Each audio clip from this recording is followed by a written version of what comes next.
Hello, everybody. We have Eddie here, and we're going to be talking about IPI. I know that it seems like a big announcement, and it seems like there was no notice.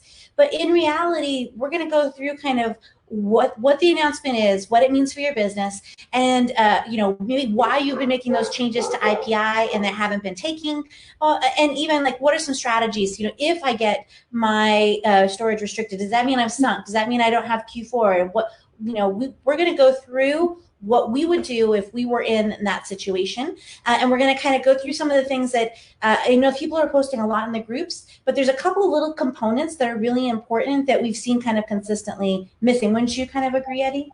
I would, yeah. I think IPI is a tricky topic, I would say, but it doesn't Yeah. have to be that complicated. So long as you read in detail the parameters around it, understand how it's being impacted, and understand what your options are as a seller to kind of counter the things that could negatively impact you, it's really not too difficult to understand. I mean, it's just one of those things that people don't like to deal with, so then they assume that it's difficult when it's really not. And, so if you missed the announcement or maybe you're just catching up, first of all, you should probably check those announcements more often because it happened last week. And these, especially this time of year, announcements that drop, especially some of these announcements that drop suddenly, they can have a big impact in the way you're going to strategize for Q4. Amazon announced that your IPI, your Inventory Performance Index, which is found in, if you go to inventory planning, it's a nice little pretty graph, right? So if that is below 500, your storage will be limited all the way through the rest of the year. Now, at first, there wasn't really any guidance on what that storage limit would be, but since then, Amazon has actually provided a little link underneath that where you can expand out and you can see what your storage limits will actually be for those particular subcategories. So let's say you sell footwear or apparel or different kinds of things. So you can kind of identify. Even if you have account level restrictions, the restrictions in each category is going to be dependent also on your sell through and your current inventory markers as well. Did I miss anything there? I would just add that the IPI thing, you got to remember that it's so fluid. I mean, I was just reading an older article that Amazon posted. I think it was back in 2018 when they were basically saying this is when the limits were like 350 and then 400, or the minimums were 350 and 400.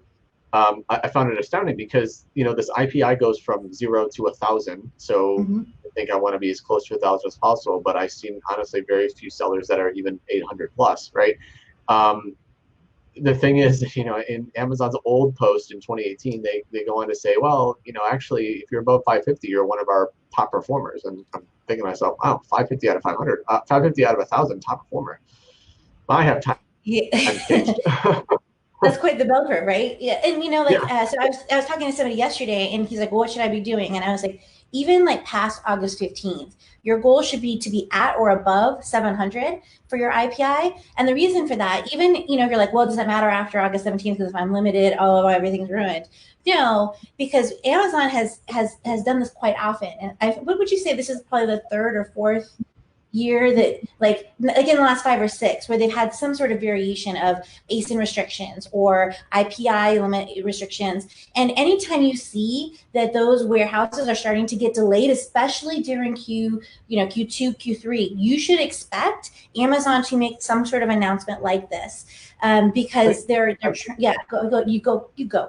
No, so what I was going to say was, I remember, and Robyn, you probably remember too, back years ago when before Amazon introduced like this unlimited storage capability. This is way before IPI, right? Before IPI existed, Amazon had storage limits that they basically set for the sellers, and it kind of changed with overall tenure and just how much experience you had in the marketplace.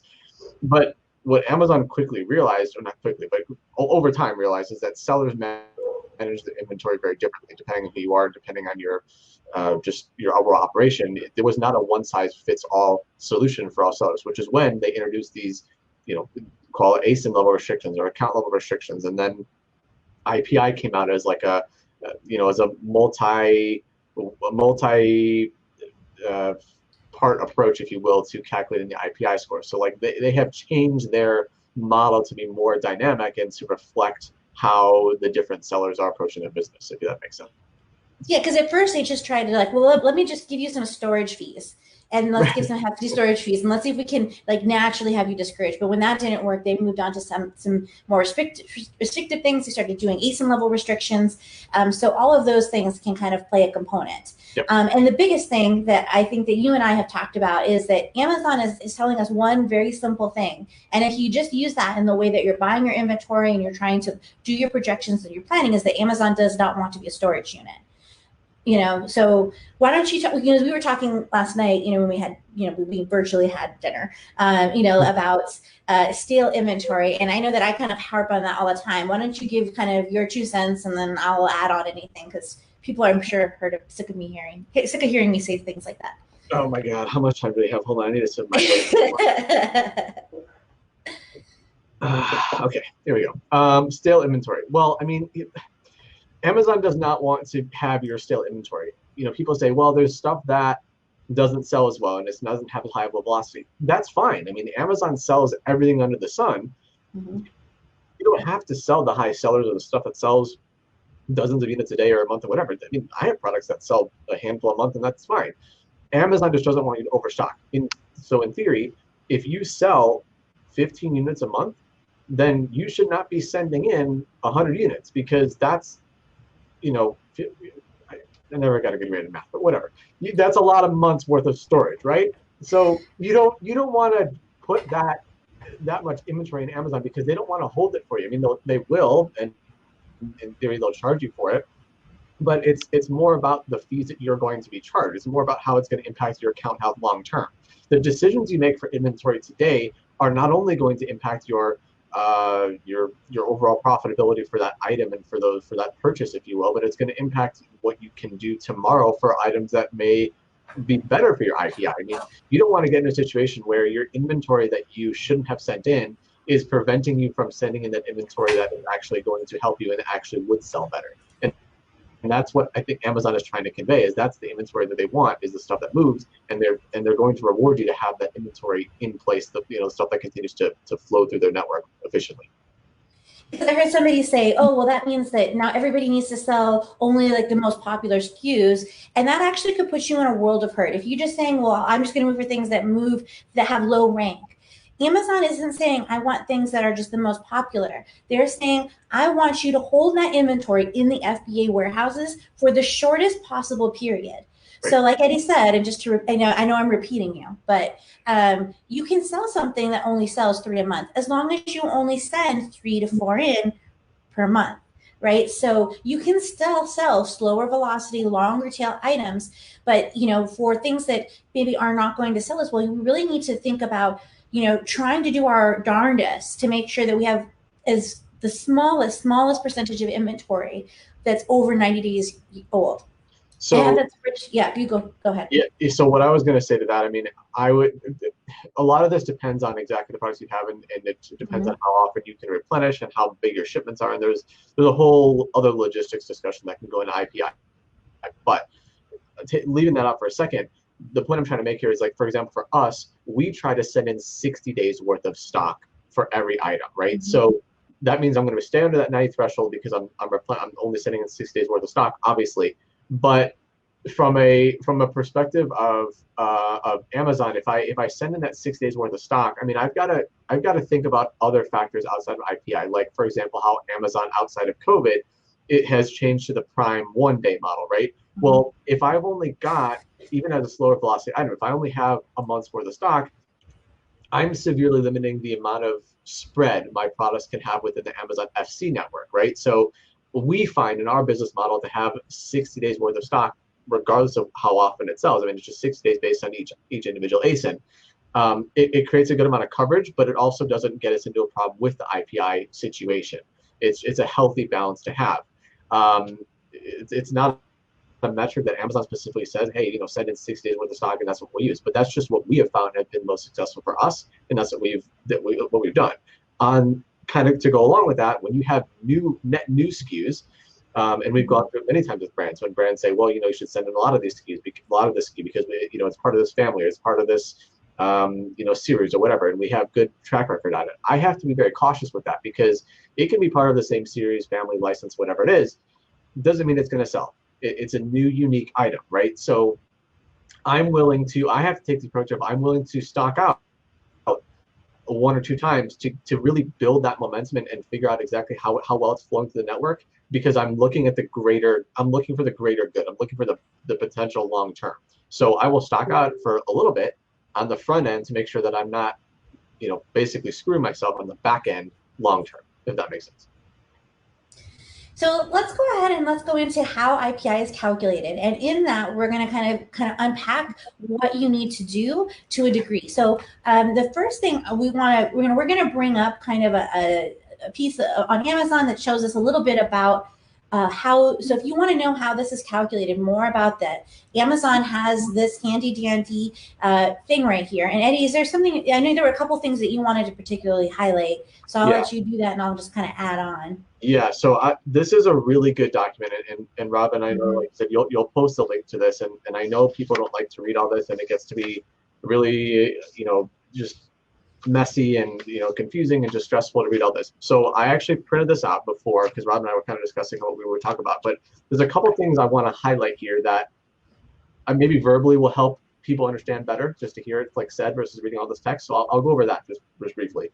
But basically, they say the question is, what categories influence your IPI? So there's 4. There's reducing excess inventory, increasing your sell-through, ensuring that you don't have stranded inventory, 3, and then also making sure that you're in stock. So those are the 4, right? So then if I fast forward and I talk about the excess inventory percentage, which is a little bit down on that page, Robyn. Excess inventory percentage, there you go. Okay, right there. So the part that I highlighted is actually that first bullet. The excess units quantity is the number of units for which the cost of holding your inventory would likely be more than the cost of taking action. So that's literally the takeaway on that section. So taking action could include, removing the excess units, reducing prices, whatever you want to do, running sponsored products, ads, it doesn't matter, right? That's just an action to help that. The value, they also say the value is based on product demand and your costs, including fees, units, costs, and cost of capital input. So you understand that there are multiple factors going into that equation. It's not just, 1 or 2 things set and done. You have to really understand that point to make sure that you are going to set yourself up for success with your excess inventory percentage. I would say out of that whole blurb, that first paragraph, that first bullet point is what you want to focus on. Moving down, stranded inventory percentage. The part that I would focus on here is literally the first paragraph. It says, when inventory is not available for purchase due to a listing problem, it results in lost sales and storage costs. So we know that, obviously, if you don't have inventory available for purchase, it's going to, you're potentially going to lose sales because people are still looking at the product, looking for the product, or, buying from other sellers, but you're not getting the sale, right? This inventory is referred to as stranded inventory. So like it's there, like inventory is there, but for some reason your offer is not live in the platform. You have a pricing issue, you have a listing issue, you have a product quality problem, you have a whatever. There's a lot of things that go into stranded, right? But performance in this category is measured by the percentage of your FBA units that are currently not available for purchase on Amazon. So they're looking at the stranded inventory and they're using this as a metric. So basically the summary of this is if you have stranded inventory, get it out of there. If you can't sell it, don't keep it there, because that's going to continuously bring your percentages, your numbers down overall. So stranded inventory bad. That's basically the synopsis there. And can I just add that, as the marketplace continues to evolve, you're going to have to get a little bit more diligent in the way that you maintain your account. And honestly, but things like monitoring stranded inventory, that's going to be something that as you grow, especially if you have a wide product mix, can definitely impact your profitability. And we really want to make sure that you're doing that at least on a monthly basis, because as we head into that Q4 period where the higher storage fees happen, it can really eat into your margins by having these stranded inventory that you're either not fixing or calling back. Yes, exactly. FBA sell-through rate, I'm going to go through that and just have you, the part that I would focus on is towards the bottom of that first paragraph. That's the part I highlighted. It says, right where it says FBA sell-through rate in bold, basically start there. Yeah, okay. So FBA sell-through rate is your units, which is your units sold and shipped over the past 90 days divided by the average number of units available at fulfillment centers during that time period. That's what you need to know there. And Robyn, I'll toss this one back to you because you're really good with reporting and everything else. So you probably would be better to kind of chime in on this one than I would. But I kind of drew myself like an arrow on this page and I highlighted it. And I said, that sentence, then go back to the business reports that it talks about before, because this is kind of where you can get this data from. So do you want to elaborate more a little bit on one side? I'm sorry? Do you want to elaborate more on the business reporting side of it? So sellers read this part of the paragraph, right? And then so they said, okay, I understand that it's a mathematical formula based on what I've sent in versus what's available, but how do I find those numbers? And, I just want to highlight again, I know I've had it up here for a little bit, what Denise said. Eddie and I will always have slightly different business models just because of the clientele that we work with and kind of the way that we operate. We personally try to do 4 to 6 weeks. Eddie's doing a lot larger containers and they have a longer lead time because of a lot of different factors. So Eddie goes more to 60 days, I would say, and I think that Denise is right. What they're really they're looking for 45 days, but 60 days should be the absolute max. And if you've hit 90 days, you've gone too far. So basically what this says is that you want to track the kind of the sales and conversion. And what we want to look at is when I have the units that have sold and shipped over the last 90 days, and I divide that by the number of units, then I want to make sure that I'm seeing that that's moving through on a really, really regular basis. So if you're in the reporting, there's some very easy ways to identify that. But if you're saying, oh, well, I really, the reporting really overwhelms me, then what I would really focus on doing is at the beginning. So if your IPI was low, then it's more than likely that you have stale inventory. So what I would first do is I would do that inventory evaluation, whether you do it kind of on your own. Amazon has made it easier to identify items that have been there over 90 days, or you could use our inventory evaluation tool. I'm happy to send that to anybody. There's no cost to do that. And I would say you need to either pull back or get rid of those items that are in there over 90 days. And you really need to look at the underlying causes of what has you have something over there over 90 days. There was a point in time where you could leave stuff in Amazon as long as you want. Then it kind of moved to, okay, well, I got to keep things under 6 months.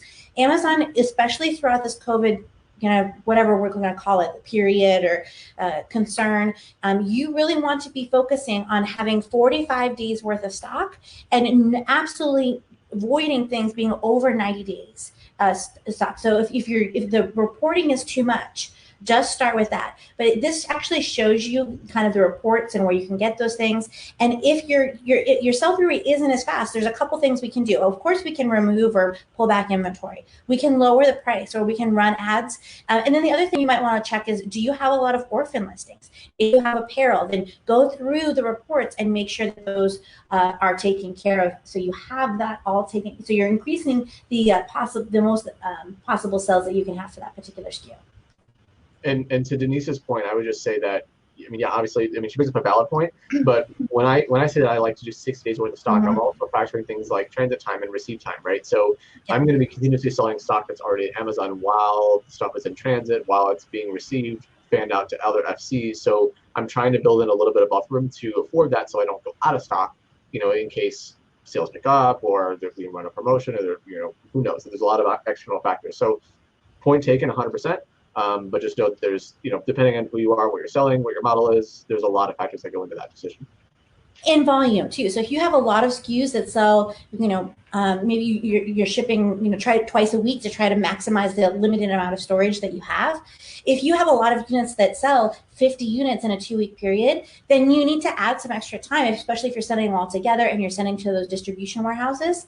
So this doesn't just go to, should I buy this or should I not buy this? Should I restock or should I not restock? It's, should I send this in 2 smaller shipments and split it up so they don't get to the distribution if my IPI is already pretty tight? And because this isn't just for now, this is going to be happening in the future too. So kind of watching those things as you continue to go through.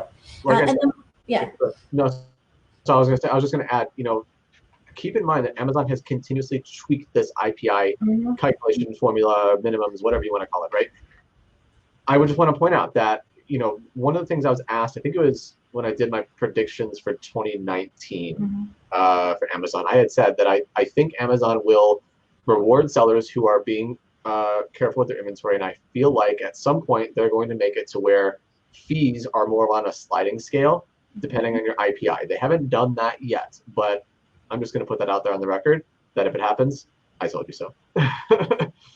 And the thing, a lot of people are focusing on in-stock rate, in-stock rate, in-stock rate. In my experience, and we don't have the numbers to really know, but in my experience, in-stock rate is going to get you the least bump. So we really want to focus on sell-through rates and excess inventory. Of course, you should take care of stranded. That should be something that's you should do right away. But you want to get rid of the excess inventory is the most important piece. And the older the inventory, it seems the worse that it is weighted for your IPI. Now, I've seen a lot of people say, well, I saw this bar move, but my score didn't move it didn't seem like an X for Y, like it moved this much and I got this much of a score. Or I still have my friend and they moved from yellow to green and they moved, so it's not like if you get to a certain point that's magically going to fix things. They're not all weighted the same. So while there's 4 components, we really want to focus on excess inventory and sell-through rates. Stranded inventory should be kind of a given. It's not very hard to do. So, you should just go do that today if you haven't done it. But the excess inventory, and then the closer your IPI score is to 500, the more radical that I would recommend the kind of the correction that you make. I don't know if you would agree on that, Eddie, or not. Yeah, I would. I would just like to add 2 other points is in that, well, 3 really, but first is if you get to 500, if you're at 500, if you're at like 510, 530, 5 whatever, don't stop because you're still close, right? So they're not going to make this final until August 16th, and your score can go up and down. It updates weekly, but if you're like hovering around lower 5s, you need to continuously work on it. I mean, I would consider yourself safer when you get up to 600, 700, whatever. But it's not like I got here and I can just kind of do whatever now. I mean, it's a constant process. So that's number 1. Number 2, when you're talking about your God damn. I have these ideas in my head and then it never works. Okay, so when you have that, and then in terms of getting to that 500 number, I mean, yes, there's 4 metrics that go into place with the IPI, but keep in mind that you can have one particular situation that impacts 2 metrics. For example, stranded inventory, and then you have old inventory, right? Well, if you have stranded inventory and then you don't do anything about it, you potentially will have stranded inventory and old inventory. So you could have both negatively impacting you for one single ASIN. So keep that in mind as well. And, I want to kind of talk to you a little bit about in this right here.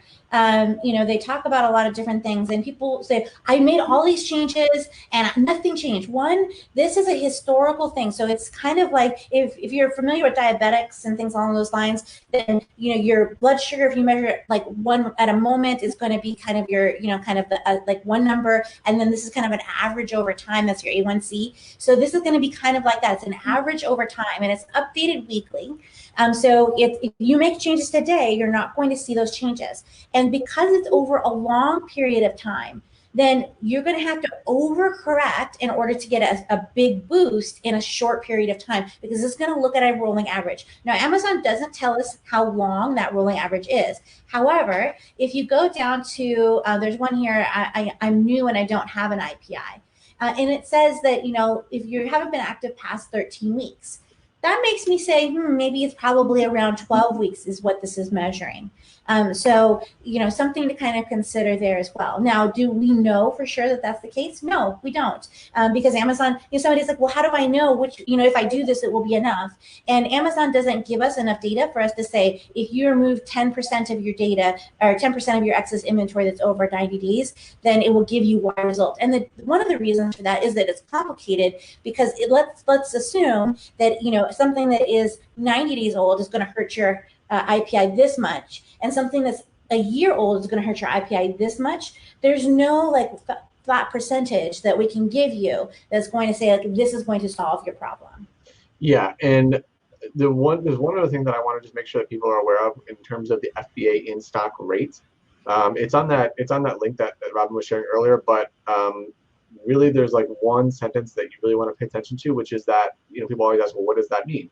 So FBA in stock rate is the percent of time your replenishable FBA ASINs have been in stock during the last 30 days, weighted by the number of units sold for each SKU in the last 60 days. So there's a mathematical formula to that, but that for FBA in-stock rate, that essentially is, and again, if you want the exact verbiage, it's in that link that we shared, but that's the specific verbiage for FBA in-stock rate that you want to be aware of. It's under the FBA in-stock rate header, a little bit higher up on the page. Up, down. There it is, right there. Okay. FBA in-stock rate, it's towards the end of the first paragraph. Yep. And, so just kind of, so Denise said, I've heard that there is a long-term and a short-term IPI, and Amazon chose the better of the two. I would be interested in where they got that data, or where they got that kind of inkling. I haven't seen anything in the verbiage of the help documents, that actually is true. Oh, is it true? Yeah, I'm looking for it. I know I've seen that before. Keep talking. I'll find it and I'll read it to you. Okay. It's somewhere here. Let's go to Quack. So new inventory being sent in. Is there a way to identify what Amazon sees as excess inventory, so we don't send too much of an ASIN and send it in? So that really goes back to the sell-through rate, and it tells you kind of how it's going to determine that. So it's going to say, the number of units sold, are the total FBA units. And so it gives you kind of the mathematical formula. And I know Quack is really awesome at kind of looking at those things. And they give you kind of, so they actually give you some examples here to kind of help you see. And this is the actual formula written out, so you can see how sell-through, and you can use that to kind of help you identify excess inventory. Basically, what you'd want to look at is if you were looking at average weeks of coverage, or what is it, average weeks of weeks of coverage, WOC, then what you would look at is, you would look at that in comparison, and you can see kind of like, okay, I'm moving X per week, and then how many of these am I going to have in excess over a 45-day period? Yeah. On my help page, going back to Denise's question, it's not on the specific help page regarding the short long-term IPI, but I'll have to find it. It's somewhere in the IPI, one of the pages on Amazon. Of course, they don't have anything in one area, but it does say specifically that they're looking at both your short and long term, and they will use the better of the two. So that I have seen in there. So if you made changes to your IPI and it's not moving, remember this is historical. It's going to take, so that's why if you're going to do something, and especially if you're close to that 500, you want to make a big change. You want to, err on the side of caution, because the changes that you make today won't show up for several weeks. And even after this August period, we want to make sure that we're focusing on driving the IPI up, because that IPI, if you do have a storage limit, managing for that IPI is going to be a good metric to work with your team to make sure that you're maximizing the space that you do have. There's a couple points to that question in the FAQ section of the document that you shared. A couple of them I want to point out is, like you said, it's historical, so the changes you make today are not going to have an immediate impact. So the translation, August 16th, use it as your deadline date, but understand that that's not a lot of time to begin with. And the closer you get to that date, the harder it's going to be for you to make immediate changes. So keep that in mind. Keeping your inventory at lean levels while ensuring you have enough on hand to minimize lost sales. Lost sales bad, but have enough on hand to cover that, right? So there's a balance there. And the closer you are to the border of that 500, the less tightly you've been managing it, the more you might err towards the side of stocking out versus having a little bit of excess. So, if I have a brand that has 850s or IPI, I can overstock a little bit on a new SKU that we're planning on trying to ramp up, because we have some wiggle room there. Two things out of the FAQ that I think are really vital for people to understand, which I think are easy to miss.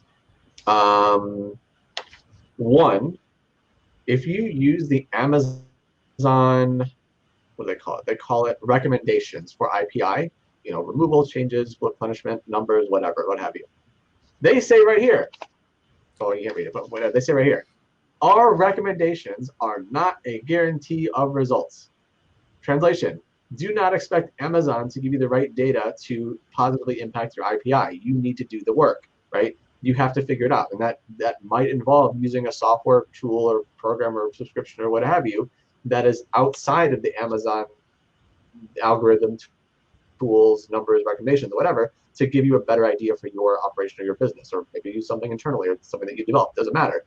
My point here is that don't use what Amazon's recommending, and then you can't go cry wolf that didn't work, because they're not. It's a recommendation. It's not a guaranteed success, right? So that's number one. Number two, the other point that I think is really, really important to understand is that it says if you go out of stock on a popular product, your lost sales represent a missed opportunity to increase your IPI score. IPI points are not deducted for running out of stock, nor for the type of inventory you offer. So that's really important. Okay, so they're not telling you that they're going to, they are telling you that they're not going to, this is like, what do you call it, a tongue twister? Okay, they are telling you that they are not going to deduct points when you run out of stock. But, big but here, you have to understand that by not being in stock, you miss your opportunity to bring up your score. So while it may seem that they're deducting points, you're just missing the opportunity. They're not. You're missing the opportunity to bring the score back up by being in stock. That's really important to understand.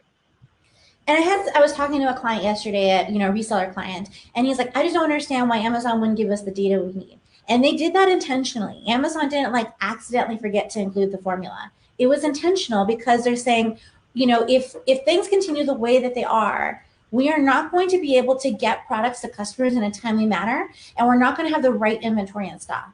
So we can't give you guys the exact formula, because some y'all can't be trusted to just do what needs to be done. There'll be people who would manipulate it. Then they wouldn't get the data that they need, and they wouldn't get the results that they need. So while as an individual, it stinks, as an overall community, what it's going to do is make sure that Amazon is still able to provide the level of service that Amazon customers expect, or at least get as close as humanly possible, considering all the extenuating circumstances.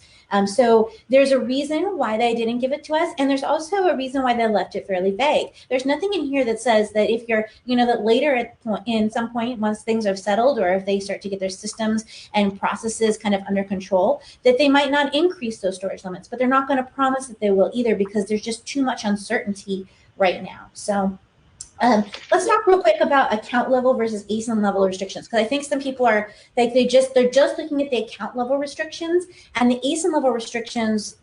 They're both important, but the way that you kind of are planning your inventory needs to be a lot more sophisticated than it did 2 to 3 years ago, especially if you have a combination of account and ASIN level restrictions. Right. So I know you had a whole thing on that, so I'll let you go first on that one. Yeah, I mean, the thing that Robyn's referring to, I wrote a post on LinkedIn yesterday, which, fair warning, it's very long. It will take you probably 15 minutes to read it all, but it goes in depth, and really in depth. I broke apart Amazon's announcement about the IPI changes, and then I gave you my 10 tips on what other factors you should be looking at and considering for IPI. But one of the things I talked about was this account level versus ASIN level restrictions, where people they need to understand that an ASIN level restriction is by far better to have and deal with than an account level restriction, because an account level obviously covers all the ASINs, so that can be very damaging as opposed to one single ASIN. But furthermore, what you have to understand is that two kind of work hand in hand, because if you fail to get over the 500 mark, the threshold, that minimum number that is going to be as of August 16th, you're going to have an account level restriction, and that's TBD. Nothing, Amazon hasn't announced what that's going to be, so that everyone's kind of on pins and needles about that.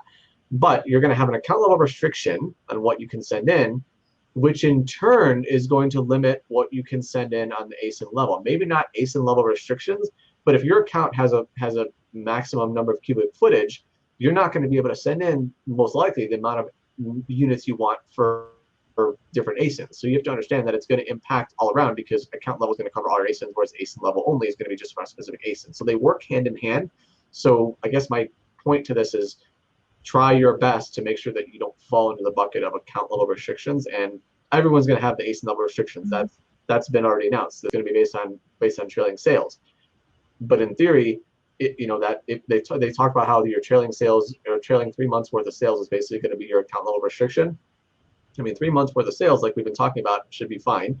And you want to use this amount of time to make sure that you qualify yourself in that bucket to be able to send in that full 3 months worth of inventory. Because, with COVID situation being on the rise and the unknown about that, plus we're now heading right into Q4, the velocity is going to increase. So you want to make sure that your trailing 3 months number continues to, your trailing 3 months number allowance continues to rise as that demand increases. Because if you can't capture that, you're going to find yourself in November, December, when you want to send in, let's say 200 of an item that you would normally only send in 20, you're not going to be able to do that. You're going to be stocked out, not be able to sell product, and it's going to be it's like kind of like a snowball effect.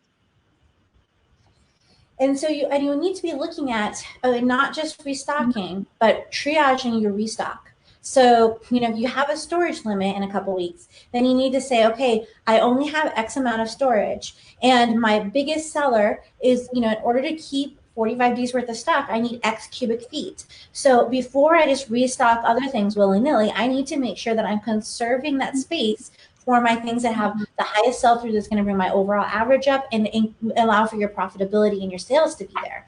The other thing that, somebody asked here is, does hiding my, oops, that's the wrong one. So, well, let's do this one. Eddie, do you have any suggestions on outside software for inventory management? Okay, I can probably put in a bit of a word on both, but I'll start with Denise. Yeah. So this really goes for any software that I've used in my business, not just inventory software. I don't like to recommend one specific one, and I'll tell you why. Because every business is different. That's the straight up answer. You have to really figure out from yourself what kind of features and benefits you need as a business, and then go approach the software providers in the industry and say, do they check off those boxes? Then can I get a demo? Then can I figure out, will it work? Because if you just go based on recommendations, it could be a great software, don't get me wrong, but is it going to work for your business? So my answer to your question, Denise, is make yourself a short list of things that you need, and then figure out which ones match to you, because what you need and what works for you is not going to be the same for every seller. Does that make sense? And don't get locked into just software too. Sometimes a mechanical Turk is better than software. If the software you need is $7,000 a month, it's going to be cheaper for you to hire a VA to do all those calculations on the spreadsheet, put it in a pretty graph, or put it in Google Data Studio for you. It's going to be less expensive, even though, yes, it's not automated. There are times and places where that is going to be the most optimal thing, and it allows for greater flexibility as well. I think both of us have been asked about hiding recommendations or hiding restocks and those things. I personally have not seen that impact positively, in a big way, anybody. And I believe there's some stuff in the documentation that says that it won't help. Yep, I will read you exactly what it is. It's a quick blurb. So hiding, flagging recommendations, whatever you want to call it. The exact verbiage is flagging an ASIN, hiding a non-replenishable, or flagging an ASIN as non-replenishable, removes it from your FBA in-stock rate calculation, allowing you to better determine from your in-stock rate if lost sales due to stockouts on replenishable products are impacting your IPI score. However, ASINs, including non-replenishable products with no inventory and no sales, will not affect your IPI score. So you need to be, so again, we want to focus on the metrics that are going to give us the biggest bang for our buck. And this is true, especially the closer you are to 500. So personally, if I was at like 560, even things that I thought maybe, man, I'm really kind of cutting my nose off a little bit by pulling back all of this inventory and I won't be able to send it back in, I would overcorrect, knowing that I need a big correction because it's a historically weighted average. That hopefully that helps. And then I thought the account level restrictions are pre-shown in your dashboard. That's based on your current IPI. And we do still have 3 weeks or 2 weeks now to have those changes take place. So those numbers may change. And even after the August 17th, there's nothing that stops Amazon from making changes again, positively and negatively. There's nothing, Amazon can do whatever they want, right? So this is why you want to make sure that you're monitoring that IPI, that when Amazon looks at your account, they're like, man, they're utilizing every square foot, every cubic foot really well. And so, if we're going to give more, we're going to give it to them. Dave Meeker asks, so for ASINs you haven't sold in a while, they don't affect your IPI, but should you delete the listings? I mean, what I take from Amazon's point is that if you have an ASIN, any ASIN, including non-replenishable products, if they have no inventory, no sales, they're not going to have an impact on your IPI. So that wouldn't be a huge concern of mine. And we're just remember, as you're pulling things back, as you're destroying, obviously if you destroy it, it's destroyed. But if you're pulling it back with the intention of I'll just send it back in later, remember that even though it doesn't say that specifically in the announcement, it does say that in the help documents that there will be restrictions on sending inventory back in that you pulled back. So consider that. Do you have the ability to do it FBM, or do you have the opportunity to sell it on another marketplace? And then sometimes, you're saying, wow, I don't know about you guys, but I feel like it's like November 15th, like right now. So, I mean, you need to triage your time, especially if you're in a category that has seen a big bump. We have clients that are 400, 500, 600% up for the year. Then, it's not worth your time to worry about those particular SKUs. Focus on the things that are going to generate income. I'm gonna post the link to the LinkedIn write-up that I did in this. It's actually at the top of the listing. So there's two LinkedIn articles at the top. So you guys can go do that afterwards. And then what I'll try to do is I'll try to get this transcribed so that people can and the reason I've been doing these banners is so that you can fast forward to get to the pieces that you want. So if your IPI is below 500, my recommendation is first you look at that excess inventory. The closer you are, the more heavily you're going to cut.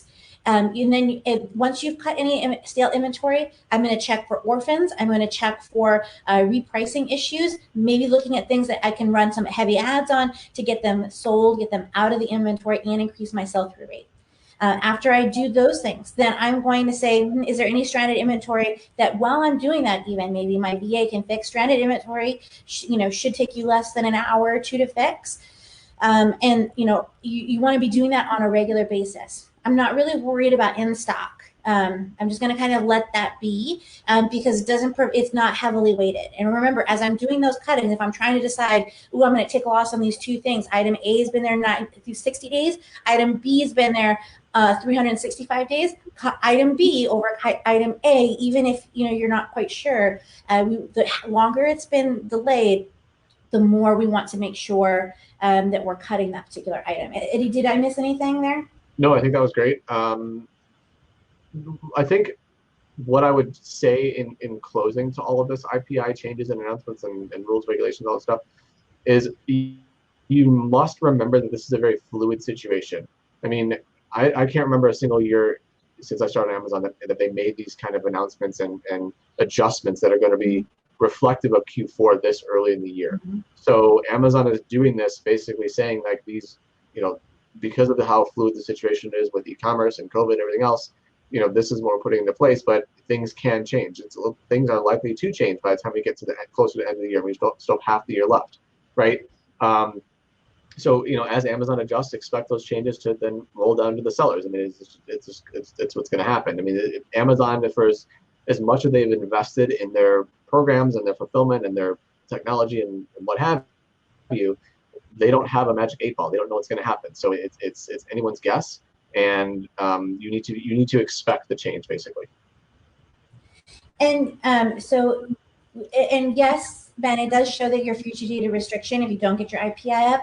But again, that number could change as we get closer. So, and it could change even after that point of time. So don't think, well, I don't need to worry about IPI after August 17th. This is a metric that you want to be looking at going forward because it's going to be important. And I was talking to that client yesterday. I was like, Amazon's really focusing on trying to make sure that they're flexible, that they're able to pivot if, too much stimulus causes a lot of inflation or not enough stimulus starts to hurt the economy or, states shut down and that increases the amount of people. So what they're trying to do is say there's a lot of variables outside of our control. We want to make sure that our ship is as flexible as possible. My recommendation is you look at doing the same within your own internal organization.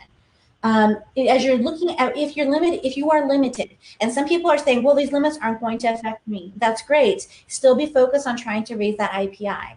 If you're saying, well, I don't know how I'm going to operate with that, you're going to focus on fast sellers. Send small shipments, so you're going to send smaller shipments in more often, and you're going to look into a high quality 3PL. If you don't have the ability to do that, somebody who can do that. There are, only a couple of people that I would really recommend, and I'll tell you, and Eddie does 3PL, and he's really, really great at it. But he'll tell you that, he's going to, all of the really good 3PLs are going to get really particular about the customers that they're bringing in, and we're going to require more. And they should, because it's supply and demand, just like what we do. And their demand is going to get higher. So you need to be working with them to make sure that that you can work on being their best customer as well. Is there anything you want to add since you do that 3PL stuff? No, I mean, again, similar to when Denise was asking about what softwares to use. I mean, you've got to find the one that's good for your business. I mean, different 3PLs have different capabilities, experiences, expertise, amount of staff, space available. You don't want to get to a point where you pick a 3PL, you've gone through all the motions, you've signed their contract, etc., and then they go, oh, we don't have the space for you. I mean, it happens, believe it or not.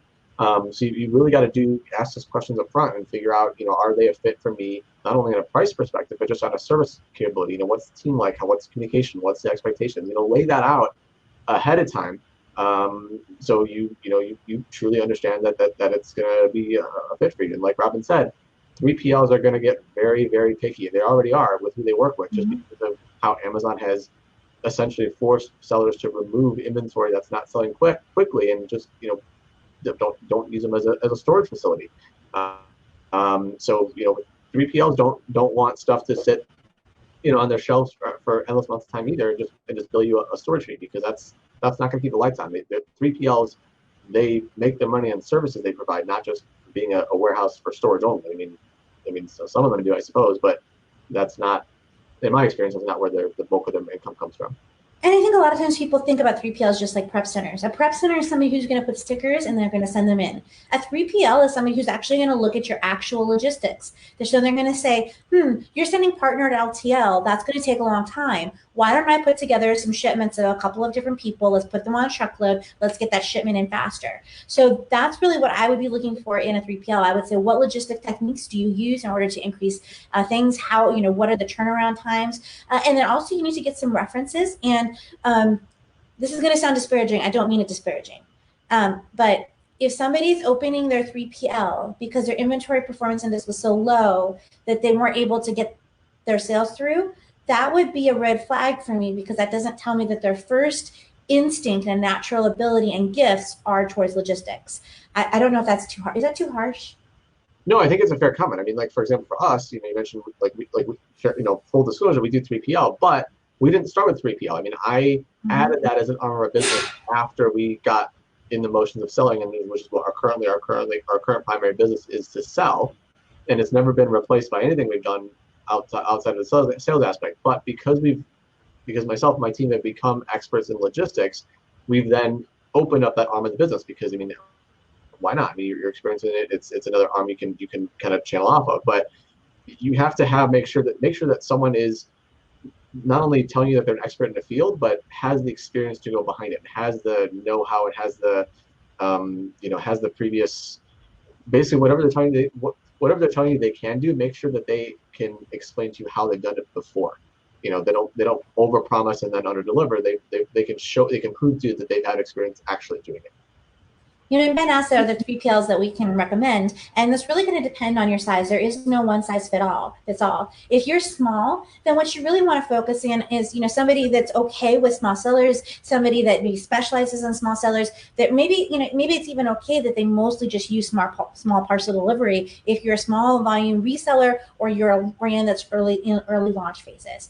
If you're selling a high velocity, they really need to be familiar in setting appointments, using LTL, using full truckloads, setting up identifying how those freights things, identifying how things are going to be classified, and also have enough clientele to be able to combine those shipments together. So it's going to depend on the size. If you're just maybe your second or third year, then all you might need would be like what Eddie and I would more consider like a prep center, where they're going to hold your stuff and they're going to send the shipments in just like you would, but in shorter periods. If maybe you're a doctor and you have to, you're really busy at work dealing with coronavirus. So there's a question that Ben kind of followed up with, which I want to hit on because I think it's really important. He asked, are there any benefits to creating shipping plans in advance in case your ASIN limits drop in the future?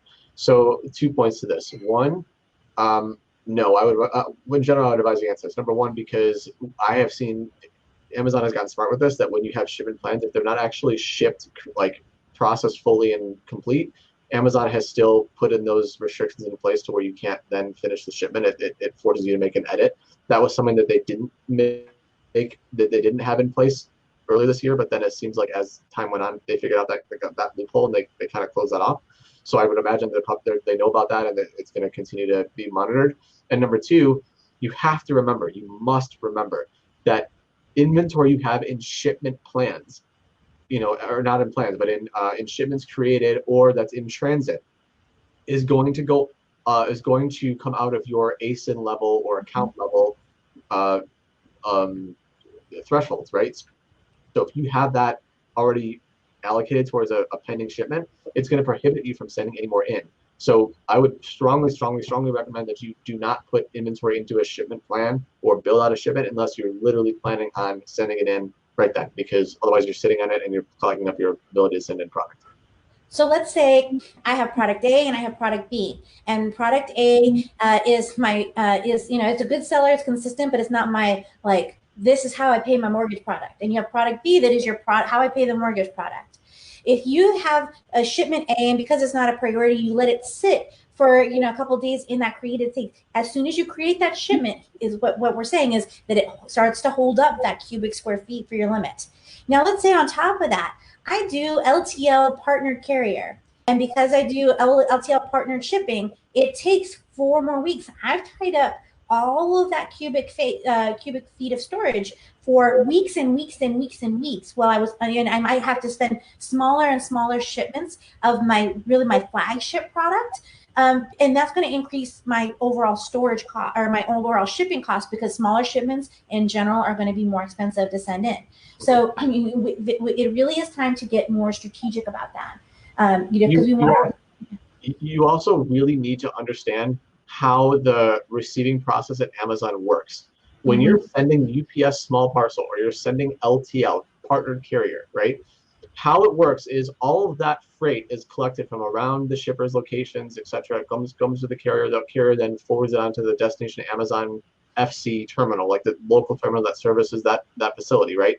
If it's UPS, those trailers are going to be dropped off first in, first out. So when the trailer gets full, it's going to go to Amazon for unloading. But that takes time, right? So if there's a backup of 50 trailers, you're going to get back in that queue. That's going to cause your delay for receiving.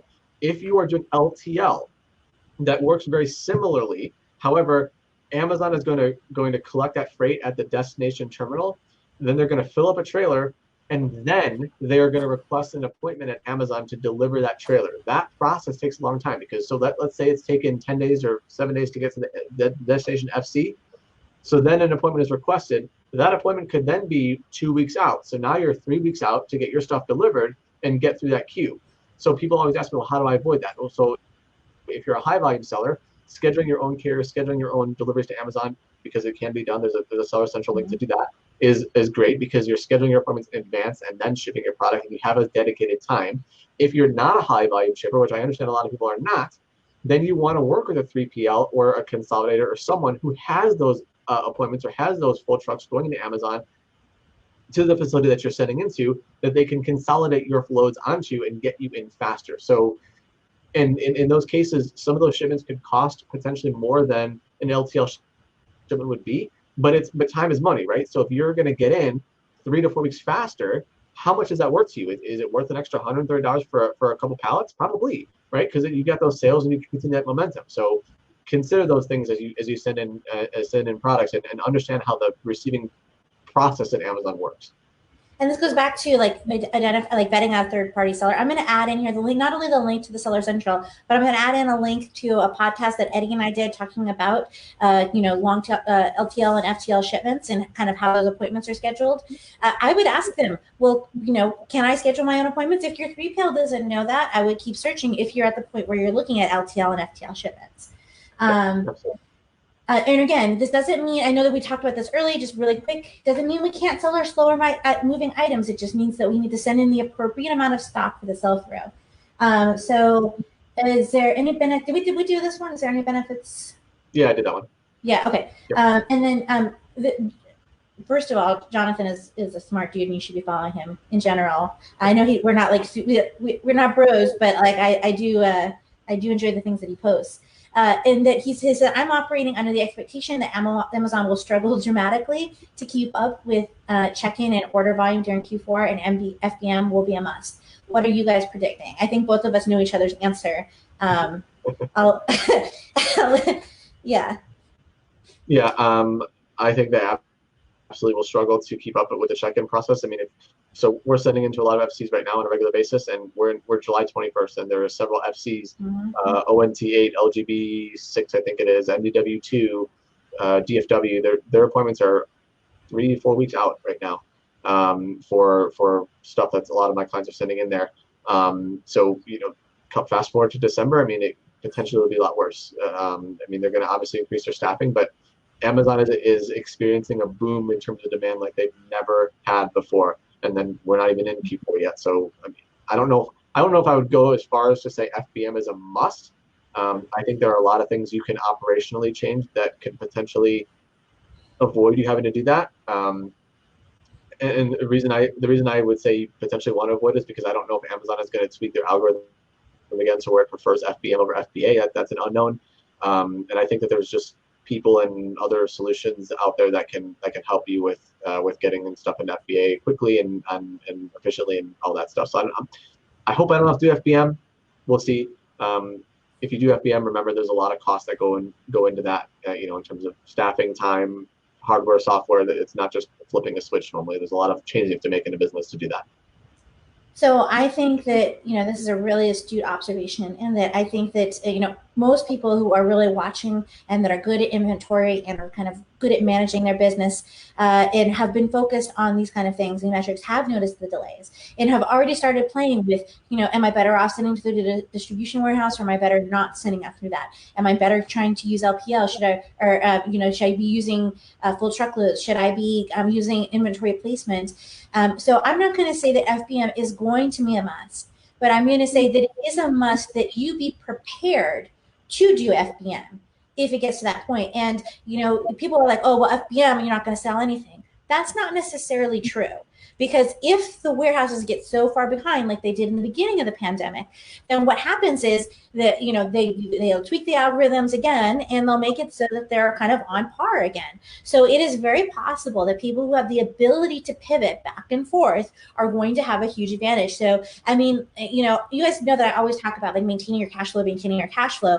I think that is incredibly crucial this year, but also being able to maintain the flexibility and looking forward to being able to identify which areas you would pivot to. So if you needed to do FBM, would you need to get additional space? Would you need to hire additional people? What kind of supplies are you going to need? There are disruptions all up and down supply chains of pretty much every category right now.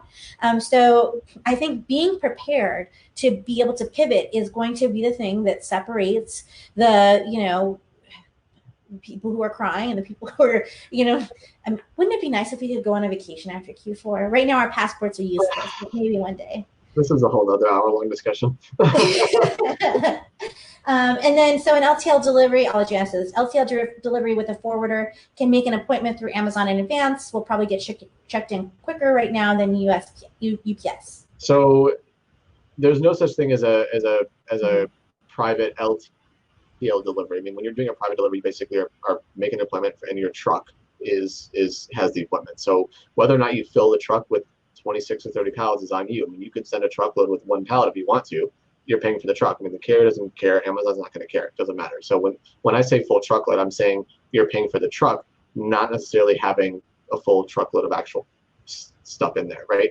But what I'm saying is, yes, if you have an appointment scheduled at Amazon and you have a dedicated time and you go into the facility at that time, Amazon is going to receive your goods right there on the spot because that appointment was scheduled in advance, as opposed to what they call kind of like a drop and hook, right? When those LTL carriers, those partner carriers, right, that are consolidating all these sellers freight from around the country that you don't know, they're going to drop a whole trailer. It's going to get in the basically in line to get an appointment for the Amazon yard jockeys, if you will, to pull that trailer in. So there's that delay of receiving versus if you have a dedicated appointment. That's what I'm talking about. And this one, if you spent the last 5 years going to conferences, making good connections with people, this is when the people who have, if you have connections that understand logistics, you need to be respectful of their time because they're busy, but this is a chance for you to kind of identify those things, and maybe use some of those connections that you have. I think that the ability to kind of be everybody needs to really be watching this. And as you determine, like, should I take a loan, should I not take a loan, should I go heavy into this private label, should I go heavy into this wholesale, you need to be thinking about how are the things that are happening in current events, how are the things that are happening with the pandemic, with the elections, going to affect our business model. And we're not going to get into that because there's a lot of people that make derivative statements and things along those lines. But you need to be watching and being able to be prepared to pivot, because this year is going to be different from all of the rest of the years. Yeah, I would say in closing, Amazon has given us a lot of advance notice about what's going to happen, at least for sure, in Q4. And they're telling you, again, they're telling you now with a lot of time. Don't expect storage fee waivers. Don't expect delays or skip payments for Amazon lending payments. Don't expect concessions from Amazon. They're telling you what's going to happen, right? And I think the thing that trips up sellers the most is that you get too entrenched with the products that you carry, too entrenched in the business model that you've come accustomed to, that you're too comfortable with your process today to make the changes that you need to be successful tomorrow. And that's what you have to focus on, because this e-commerce world, this e-commerce business, this Amazon business changes all the time. If you are adverse to change, you are going to find yourself having the problems to keep up with the rest of the sellers and with what Amazon expects of you as a seller. And you also need to be really realistic about where you actually are in the food chain. Somebody's like, well, Amazon will care about us. No, Amazon cares about maintaining their customer base and creating the brand feel that they have around Amazon.com. If they have to trample some of us, it's not because they're like, I don't like Bob and I want to destroy Bob's family and Bob's livelihood and take away his house. They're saying, this is what we need to do. And if your business gets trampled by that, it's because you are on the edge case. You are in the way of what they're trying to do. So to stay ahead of that, it's not to complain and say, oh, Amazon's so bad. It's to say, how can I put myself in a position where I'm staying in alignment with Amazon's goals? And I personally think that managing your IPI and focusing on trying to raise that up, keep it as high as you can, is a good way to make sure you're staying in alignment with Amazon's ultimate goals. Yeah, I mean, if you look at the Amazon flywheel, like, sellers are a part of that, but they're just one aspect. Everything revolves around the customer. Sellers is a part of that, but there's so much other stuff that impacts the whole circle, if you will. And at the bottom line of that, the mindset of Amazon and who really matters, it's the customer experience. So I hope this was helpful. You can reach Eddie on Facebook, and we're both pretty busy, but we're always happy to help. I think both of us, if we don't respond back to you, ping us again, because we're, sometimes things get messy. Both of our Facebook messages get pretty hectic sometimes. So, but we are here in general to help. If you want to refer people, this replay, of course, will be available. I'm going to add those links. And you have the link to Eddie's article and all of that. And I did an article kind of explaining some of the changes, like, early on when we didn't know quite as much. So we hope you're helpful. Eddie, thanks for taking the time to do this. I know that you are always busy. So. No, of course. And I would just add, if anyone has additional questions that they wanted to wanted to ask, or they didn't get a chance to do in the live video, feel free to also post the questions in the comments of this video. Just tag myself or Robyn, and we'll try to answer them that way as well. All right. Thank you, guys. And may the odds be ever in your favor. Thanks, guys. Bye.